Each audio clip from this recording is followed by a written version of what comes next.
Good afternoon, everybody, and welcome to today's Experience UK webinar about navigating global markets, looking particularly in detail at managing foreign currency for the experience economy. And thank you so much, everybody, for bearing with us for a couple of minutes while we navigated a few technical issues. It's great that we're all now here, and you're all now here as well. So thank you for holding on for a second.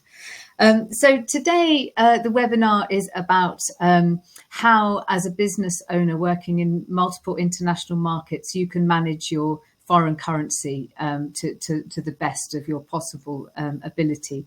And we're joined today by Head of B2B Partnerships, Katie Keith, from our partner Currencies Direct, and Kian Lotz, Partnership Manager with Currencies Direct, both of whom have some extraordinary insight and experience when it comes to managing foreign exchange in business across multiple businesses, multiple territories, and multiple stages of projects. So I know in speaking with them in preparing this event, there's so much more than meets the eye to consider when looking at this area of business.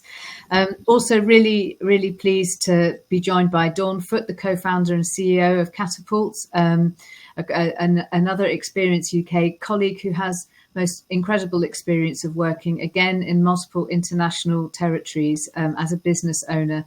And in preparing for this webinar, we've been sharing a lot of hair-raising tales of what can potentially be stumbling blocks if you don't think about the details in this area and don't have the expert help of people like Katie and Kian. And then in the background, our unsung hero, we have Ian Clapperson helping us out with the technical presentation. So without further ado, I'd like to move us into an introduction and a kind of overview from Katie, where she'll introduce herself and Currencies Direct and the main considerations to bear in mind when looking at this area. So welcome, Katie. Thank you. Thank you so much, Emily, and thank you, Ian, with all the technical help in the background there. It's such a delight to be here this afternoon. I just wanted to say hello to those who are chiming in live with us. It's really great of you to invest the time this afternoon to invest in yourselves, in educating yourself on foreign exchange in your business. And for those who are watching the recording, please reach out afterwards for any questions that you might have at the end. And today, I'm excited about this because I know foreign exchange isn't the most exciting or sexy thing we want to talk about in our business, but if you are trading internationally, it is very important to understand the key concepts about foreign exchange, understand how that impacts your business and some of the risks that are attached to that. Dawn has had some hair-raising stories, and I think Dawn's going to be probably the most interesting segment today because, having, been in the business and focusing on foreign exchange is really critical. So just to, I just need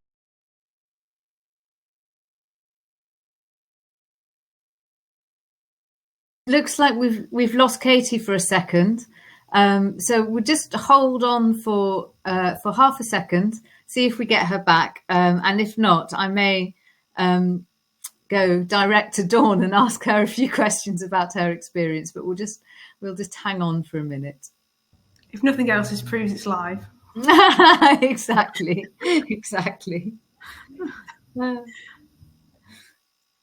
Brilliant. Well, maybe we could just take a starter for 10, and Dawn, maybe. Okay, we've got Katie back. Great. Sorry about that. I must have exited the meeting. I was having so much fun talking about foreign exchange.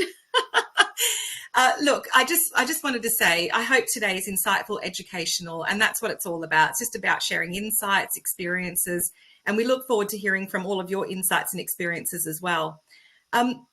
I'm just going to talk a little bit about who we are. But before I do, I just wanted to celebrate the relationship that we've got with Experience UK and the experience economy. We've been working with the group since 2022. And I must say, from personal experience, every day has been a school day because there's so many layers to the industry. There's so much involved in terms of what you do from a supply chain perspective for the projects that you work on. And I remember the first IAPA where we got to visit the big red bus, and there's a lovely photo here. And the first time I actually met members in person, and it was just amazing. And so we continue to build this partnership. We want to get to know you more, and we'd love to look forward to learning more about your businesses as we go. But for those who don't know much about us, Currencies Direct provides international payments solutions and foreign exchange services to individuals and businesses right around the globe. We're here to simplify payments and make it more cost effective for you in your business. We've been around since 1996, so we do know a thing or two about how to help our customers manage the nuances of foreign exchange and payments. And we are a truly global firm with 800 staff globally in multiple countries around the world. We have a very vibrant, diverse community tapping into different markets around the globe. So wherever you are, we're able to support you in your business. Now, we do provide a secure global payment network where 4.5 star on Trustpilot.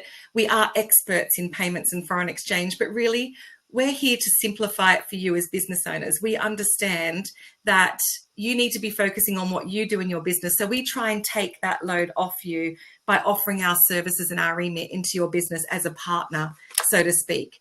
And in terms of who we work with, it's quite broad, actually. We work with individuals right around the world, often dealing in property transactions, or they might be relocating abroad like I did when I moved to London from Sydney.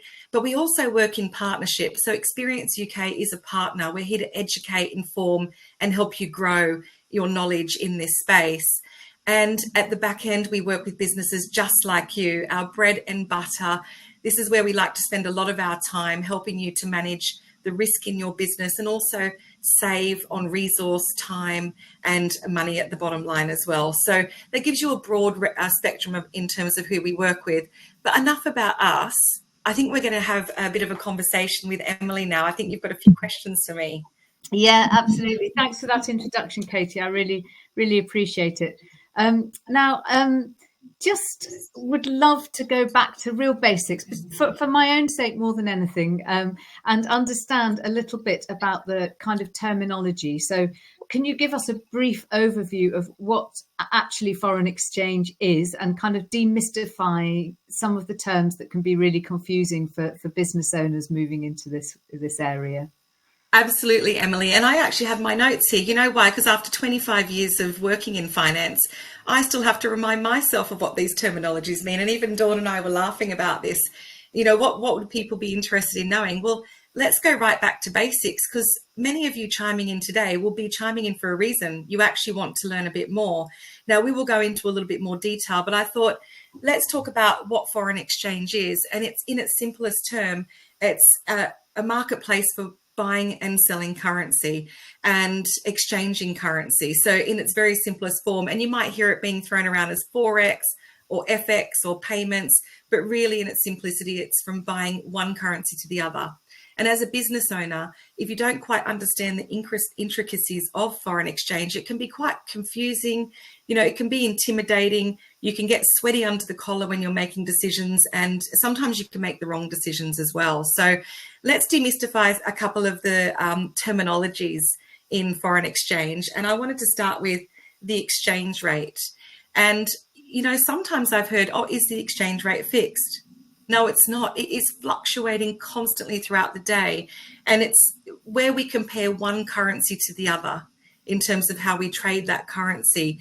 And this is fluctuating all the time. Geopolitical events, economic indicators, market insights and trends, everything contributes to the fluctuation of your currency. And you might look at it in the morning and then in the afternoon, and you can see a considerable shift if there are a lot of data and insights being released out there in the global marketplace. So it's really important not to think of exchange rates as being fixed and not to rely on them, because it is very volatile. And so that leads me into the other terminology, which is around hedging. Now, people throw hedging around, but what actually is it? Well, hedging is a risk management strategy that businesses implement within their business they need to reduce the risk against the exchange rate volatility. So what they do is they offset potential losses by implementing a strategy within their business in how they manage their foreign exchange. So that is around hedging. Forward contracts. So I know a lot of businesses doing forward contracts. I know, Dawn, I can see you shaking your head because this is the realm that you're working in as well. And a forward contract is really a customized agreement between the two parties, whether it be your bank or your foreign exchange provider. And what you're doing is you're locking in a specified exchange rate for a future date. Now, the reason why we would do this is just so that we can forecast what we're going to spend. It's not about making a profit. It's just about giving you comfort and peace of mind in your business. If you've got a big contract that you're working on and you know you're going to spend 100,000 US, how can we help you plan ahead for that if your project lead time is 3, 6, 12 months? And so by booking forward contracts, it is a great instrument to use in your business. And that's just what it means. The other one I wanted to talk about quickly is currency pairs. And in the foreign exchange market, currencies are always traded in pairs. So each pair consists of a base currency and a quote currency. Now, there's so many nuances around how this is managed from institution to institution. So when you're booking your currency pairs, it's really important to express what you're buying and selling and which way you're moving on that. I think that is so important. And often when we find people are booking online, depending on how it's presented to you can be quite confusing as well. So if you're ever in doubt around currency pairs, it seems simple, but sometimes this can be the thing that catches you out in making sure that you book your currency pair the right way around and you've got the right ones. Another tip here from me is when you start putting in a tender for a specific geographical location around the world, check in that you can actually trade that currency pair, because you might be caught out in signing agreements and then when you go to actually receive or send your money, you just may not be able to. There are a lot of places around the world which are sanctioned and unable to move funds in and out. There are restrictions from government perspective. So always check in on that before you go and sign the dotted line. So a lot of forward planning will help with this, understanding some of the key terminologies, what they mean. And you don't have to do this alone. That's what we're here for. So hopefully that helps those who are chiming in today. That's brilliant, Katie. Thank you so much. So much more kind of complex than at first it appears. I wonder whether you could maybe talk us through. You've talked a little bit about this actually in your referencing the terminologies, but what should businesses really be considering in terms of their foreign exchange, and why is it so important to their operation? Well, it's about managing risk in your business, and currency poses a very big risk because of the volatility of currency and the length of time it takes often for you to complete on projects, purchasing goods, paying staff. There are a lot of things to take into consideration. So for businesses, having a risk management strategy in place is more just about knowing your business. What is your exposure? How much? How are you managing it? What policies do you have in place to make sure that you've got some, safety nets around you? What people are looking at it and how are they looking at it? This goes into the cost management. So how are you going to manage your costs and how are you going to manage your cash flow whilst funding certain projects in different currencies? Now, there are certain financial instruments that are available to a lot of companies to support with that. So cost management, cash flow planning, and currency risk management are my top three. And the last one, I think, is understand the compliance and regulation. I touched on this a minute before, but doing some research on your currency pairs, understanding can you trade in different geographical locations? Are you using the right mechanisms? Are you trading at the right times and points in time as well? So timing is key too. So there are a lot of things to consider. And that is why I think sitting down and planning ahead. So forward planning is always my biggest tip. If you don't sit down and plan, you might plan to fail. Right, thank you so much. Really, really helpful. And picking up on your comments on cost, what are the what about the cost of foreign exchange? I mean, how can that be quantified and understood for business? I was thinking about how best to explain this, and I think often when we have people coming to us going, oh, I can see the exchange rate is here at the moment. My first question is, where did you get this data from? Okay, so there's this misconception that what you see when you log into Google and the first thing that pops up, which might be XE or what have you, what that's giving you is what we call an interbank rate. And this is where financial institutions are trading with each other. It's really important for me to explain to you that when financial institutions are trading with each other, there is a specific rate that is being used at different moments of the day. Now, for institutions like Currencies Direct and banks, we add what we call a markup or a spread into those rates, and that is where we make our profit, and that's our income stream. So where we remain competitive in this, and this is another tip, is if you're using the high street, it can often be 2, 3 or more % higher on their spread traditionally to what we would charge, which is much more competitive. And that's why we have an advantage in the market, and we're very competitive.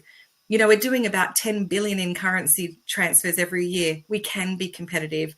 And so when we put a spread in on the interbank rate, for example, that then builds your cost in terms of where you're buying your rate as a consumer, whether you're buying from bank or someone like Currencies Direct.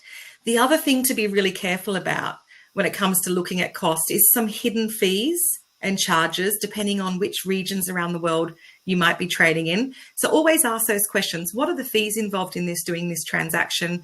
What is the margin or the spread that you're using to charge me? And is there any other fees that you might not be considering through the intermediary process of your transaction? Now, quite often at Currencies Direct, we don't typically charge a fee, especially for our business customers who are transacting regularly. We have our spreads and we are very competitive on that as well. But we always inform customers to look at the receiving bank. How is the funds being received at the other end? Are there charges? Is that going to reduce their invoice amount? So there's little things about watching hidden fees, hidden costs, do some research on that, and make sure you're not getting overcharged. Always be curious and compare. Brilliant. Brilliant. Thank you so much, Katie. That's, again, a wealth of information. And I wondered now whether we can go to Dawn.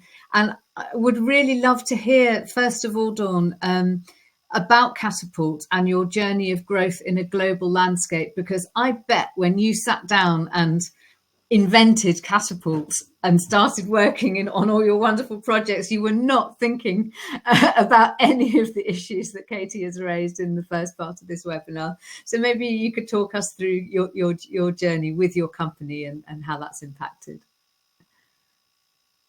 Oh, you're on mute. Rookie error. So yes, thank you, Emily, and really useful, Katie, for the context and the background and leading. And I think that, yes, you're right, Emily. When we first started Katapult 23 years ago, did I think that I'd be doing a webinar about currency exchange and my experience in it? Probably not.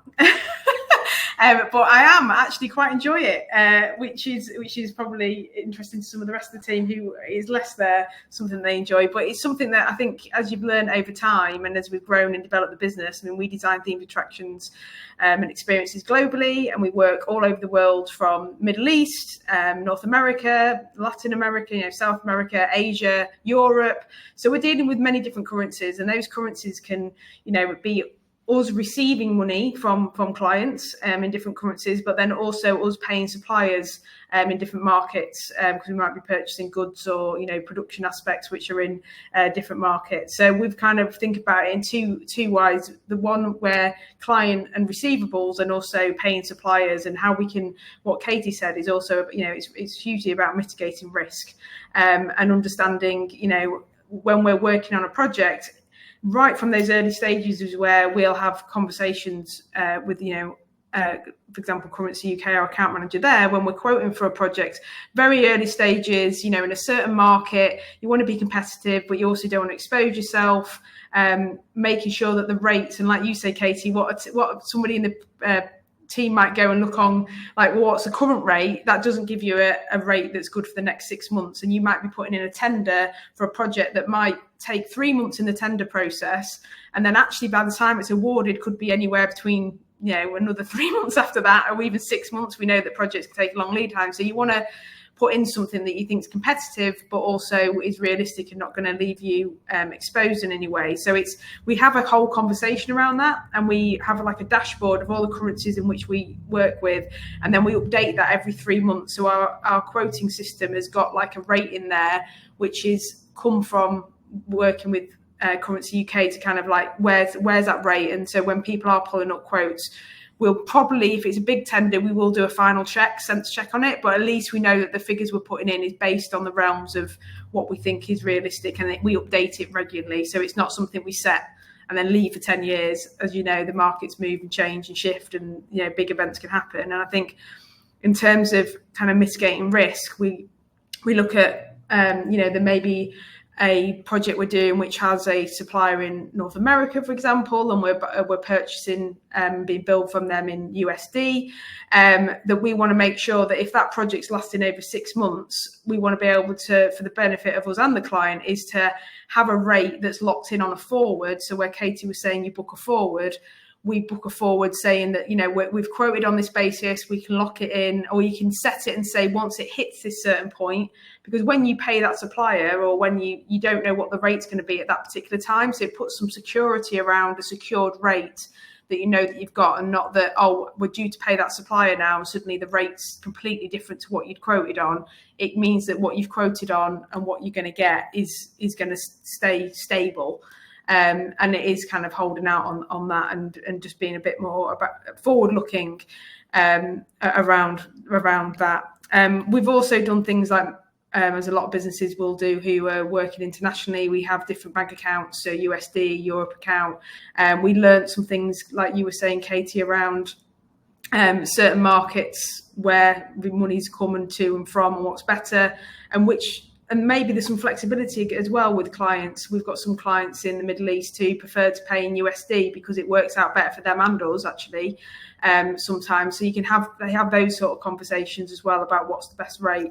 There is a bit of a challenge where cash flow wise, Katie, which you referenced to, is that we might, we'll have X amount of money in our USD account or our European account, but actually for us paying our team, we're paying them in pounds. So at some point you want to transfer that money across, and you want to choose the best time to do that, where the rate's going to be worthwhile and good for us. But that's just all managing cash flow and making sure that we have a strategy around that and good cash flow projections. And can I just jump in there for a minute, Emily? Because what you're referring to, Dawn, is a hedging solution, and that is about mitigating your currency offsets. And I just wanted to touch on that, because sometimes it's hard to explain what that actually looks like. And if you are able to hold certain currencies because you can offset it later, that avoids the exchange. Yeah. And so that is a solution and a strategy that you're clearly implementing in your business, which is more advanced, I think, than a lot of other businesses, and it's something people can learn from in terms of how to manage the cash flow. So it's a very good point that you raise. Cool. Thank you so much, Katie. And I wanted to ask you, Dawn, could you give some examples in your kind of long career of unexpected currency challenges that you've faced that you had no idea would come up when you first started a project? Yeah, so I suppose early on when we were looking at, and it was quite a while ago, probably 6 or 7 years ago, I suppose, and where we were starting to do some more increased work where we're having a certain supplier in a different market, and we placed a forward.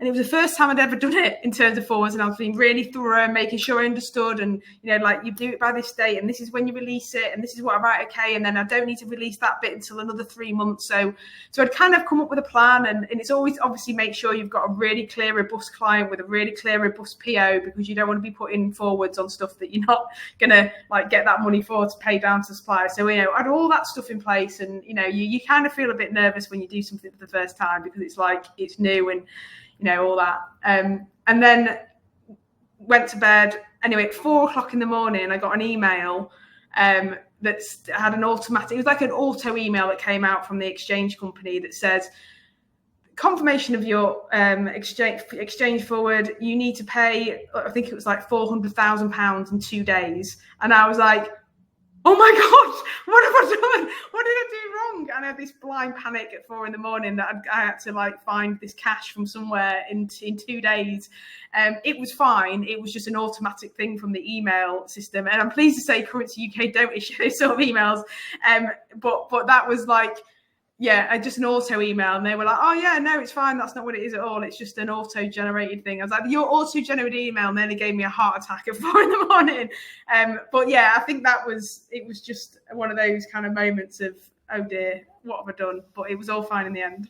Oh yeah, that's terrifying. And 4 a.m. is no time to receive any kind of email like that. Yeah, my heart goes out to you.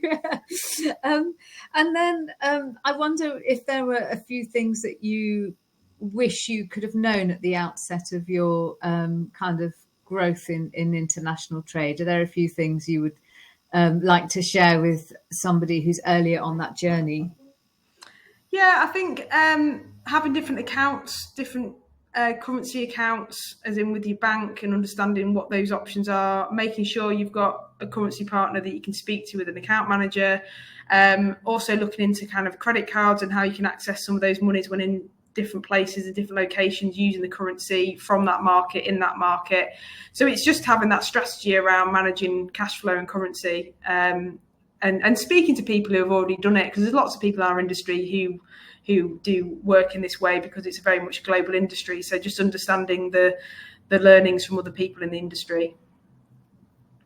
Brilliant. Thank you so much, Dawn. And I guess that's really where Katie and Kian come in, because they're understanding this marketplace for not just the experience economy, but clients beyond that. So I guess we're all quite lucky to have these guys to help us out and to pick their brains on projects.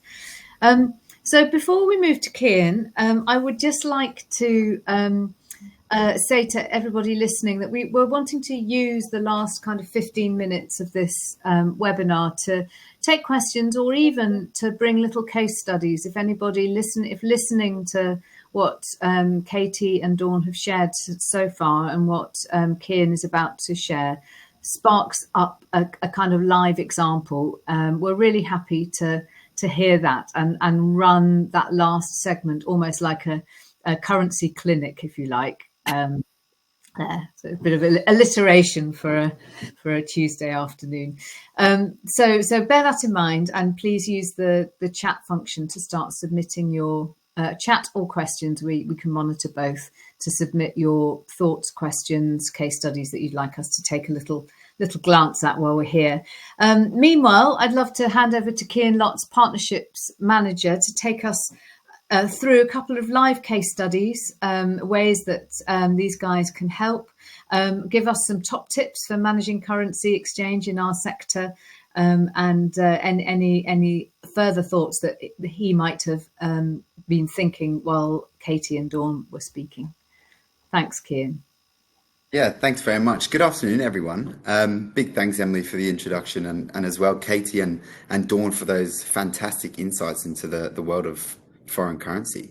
Lots of intricacies to take into consideration, and when managing foreign exchange in your business, there's a lot to think about. So today, I think one of the big things that I really wanted to do was share some top tips that I had for you. I've got five essential ones for effectively managing currency risk as a business, and as well as that, a couple of case studies that could give a good reflection of some clients that we've helped in the past to bring these tips to life. So to kind of dive straight in and run through my tips, tip number one would be to really understand your exposure. So the first step in currency risk management is understanding what requirements you have that need to be filled. So you can do this by identifying the currencies involved and understanding your timeframes that you have to transact. And for tip number two, it would be to try and develop a currency risk management policy. Developing a currency risk management policy, you're probably thinking, what does that mean? Well, to simplify it, a risk management policy outlines what exposure you have, what strategies you want to put in place, and who is going to monitor them. Now, I understand for you, this might not be the nature or first nature of your business, but that is why it's a great idea to partner with a financial institution who can give you that guidance. Moving on to tip number three, it would be to utilize hedging instruments. Now, I know we've mentioned hedging instruments quite a bit on this webinar, but essentially using hedging instruments can be really beneficial in your business, as we heard from Dawn earlier, by putting forward contracts, limit orders, rate watches in place, we were actually able to monitor the different fluctuations of Katapult's currency. So it can be very beneficial when you really dig down and see what products and financial tools can benefit your business operations. Tip 4 for me, partnering with financial institutions, is probably one of the most important ones for me. That you've all got your own businesses to run, and you're not expected to know the ins and outs of the foreign exchange market, which is why it's super important to partner with experts like Currencies Direct or other brokers, so that they can do the groundwork for you and actually provide you with that guidance that you need to protect yourself against the foreign exchange risks that are out there. And lastly, tip number 5 is to actually monitor the markets. So look, if you just keep an eye on the market, it's very simple. There are lots of different factors that can influence currency fluctuations, like political events, interest rate changes, GDP growth, inflation, whatever it may be. As long as you're staying informed on those things, it will give you a really good advantage of having a good idea of where the market's at. And again, that's another benefit of partnering with a financial institution, because they're the experts at this stuff. They're the people that can do the research and stay on top of it for you, so you can concentrate on your business and it's your kind of core duties that you've got there. So I think as a summary, that's all the tips that I've got. And I think, like I said before, a really good way to bring those into life would be to give you a couple of case studies that I've got that have been of clients that Currencies Direct have helped in the past. So moving on to the first one that we've got, it's with a company called Cater Designs, who are a fantastic company. They've got more than 25 years experience working with major brands over the world. And one of the things we noticed with them when sitting down to help them build out their risk management policy was that we discovered they were operating across multiple countries with very long lead times. So quite similar to Dawn in the fact that your cadences were spread out over a long period of time, which provided for a lot of unpredictability in terms of how much you're going to be paying, and actually even in what currencies in some instances. So how we helped Cater Designs was we looked and we sat down with them, we created a forward plan and put the necessary financial products and instruments in place to hedge those risks and provide them with more predictability when looking at their longer term costs. And just moving on to the second one with a really exciting film production company called Golden Arrow Entertainment. These guys essentially provide production services to lenders and financiers of film and television content that reaches all across the globe to all the different corners. But being a production company, they have big budgets and it's really crucial to stay within these. But having very big budgets, a lot of the time they don't actually put currency fluctuations into them. They don't build them into the budgets. So having a financial institution like Currencies Direct as a part of their team, it was really helpful for them to actually developing their risk management policy. So considering all those different aspects of it, we sat down with them, we developed them bespoke hedging strategies for each of their products. And then we worked with them to give them the guidance that they needed to mitigate those risks. So to conclude how those tips link into the case studies, there's the key 5 tips of understanding your exposure, developing a currency risk management policy, utilizing financial products and hedging instruments. So looking at what different financial tools there are, partnering with financial institutions, which is the big one, and then monitoring market trends. They're all essential for effectively managing currency risk within your business. By implementing all those strategies, you can navigate the challenges of the global marketplace with confidence and protect your company's financial interests.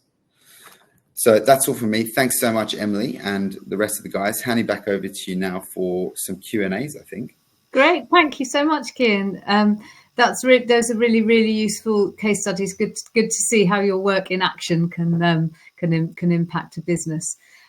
Before we move to the Q&As, I just would like to invite everybody to put their questions in the chat.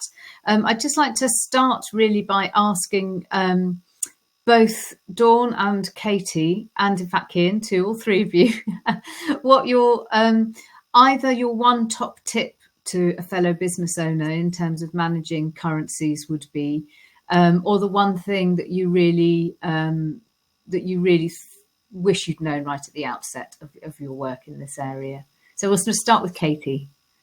Can I just say one thing? I think it's never too early to start planning. Even if you've got a project 3 months down the track, we can start having conversations, and it does not cost you a thing to speak to someone like us. We're here to provide a service, and we're happy to have those conversations over a length of time. And one of the things in one of these case studies is, with the film and production, which is, I love the industry, I think it's really exciting, is cash flow. We've also got other strategies there that can help you manage your cash flow and credit options as well.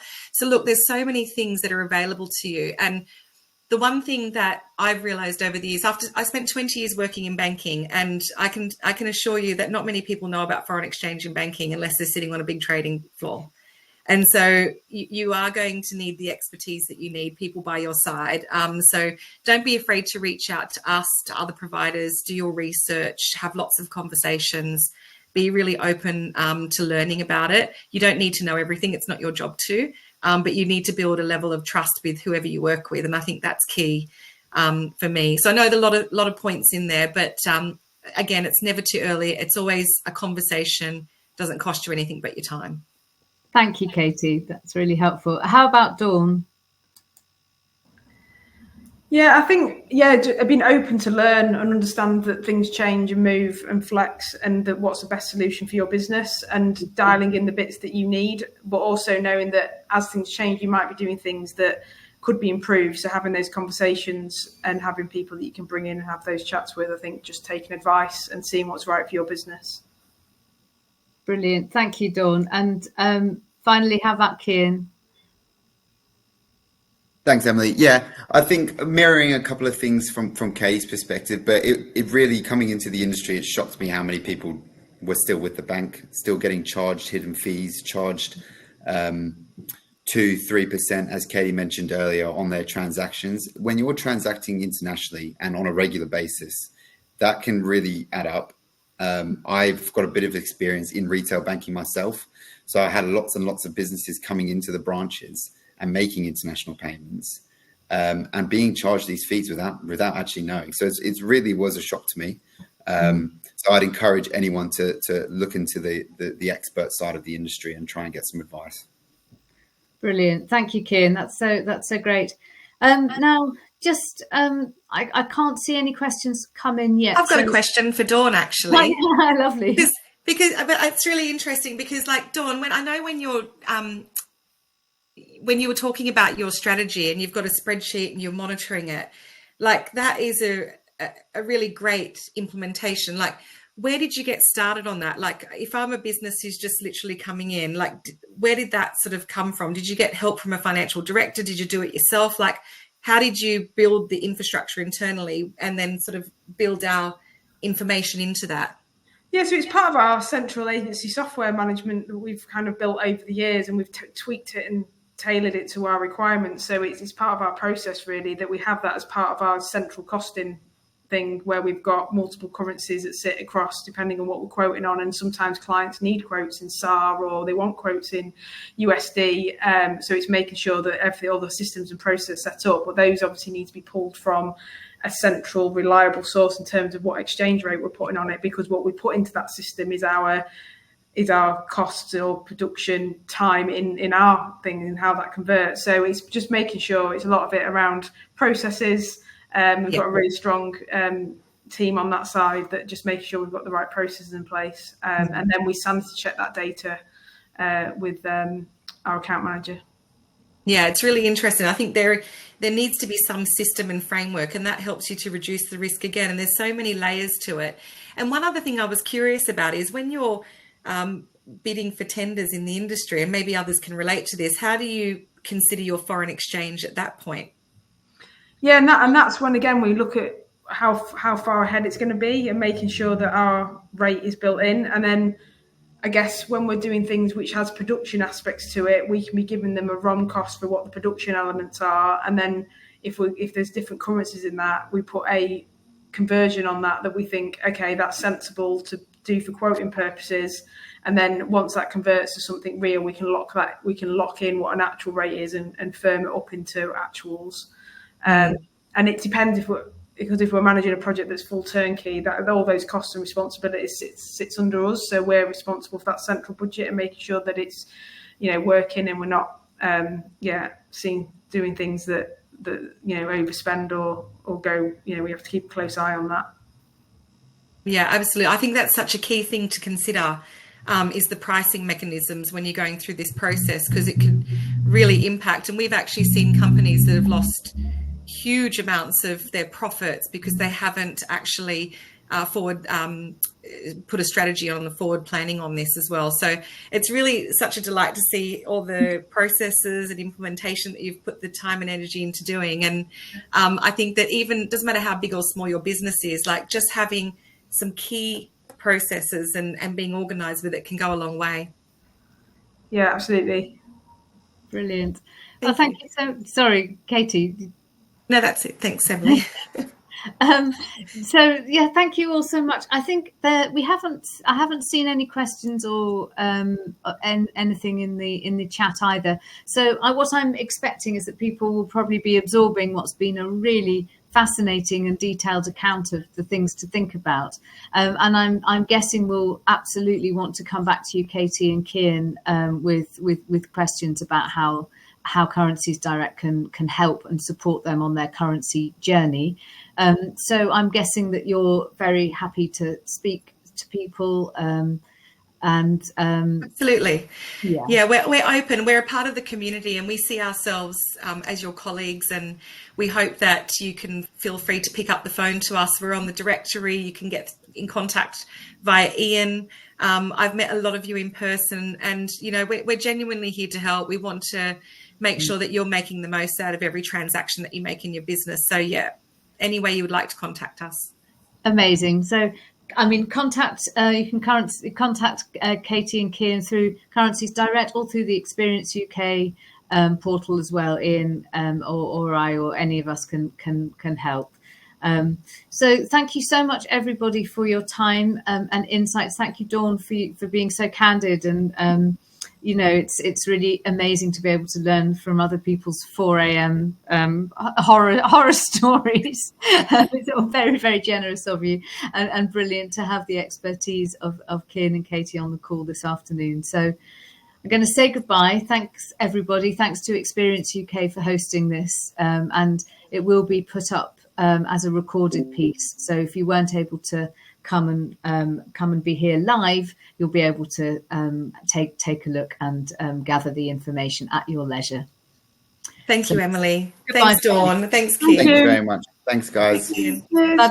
Bye bye.